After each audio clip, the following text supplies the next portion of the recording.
Ang Diyos ang dakilang hari.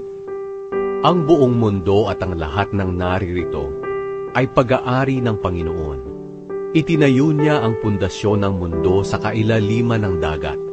Sino ang karapat-dapat umakyat sa bundok ng Panginoon?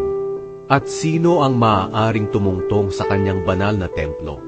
Makatutungtong ang may matuwid na pamumuhay at malinis na puso, ang hindi sumasamba sa mga Diyos-Diyosan, at ang hindi sumusumpa ng kasinungalingan.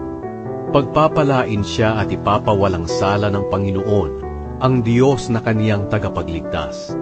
Iyan ang mga taong makakalapit at sasamba sa Diyos ni Jacob. Buksan ninyo ng maluwang ang mga lumang pintuan ng templo, upang makapasok ang Haring Makapangyarihan. Sino ang Haring Makapangyarihan? Siya ang Panginoong malakas at matatag sa pakikipaglaban. Buksan ninyo ng maluwang ang mga lumang pintuan ng templo, upang makapasok ang Haring Makapangyarihan. Sino ang Haring Makapangyarihan? Siya ang Panginoon na pinuno ng hukbo ng kalangitan. Tunay nga siyang Haring Makapangyarihan.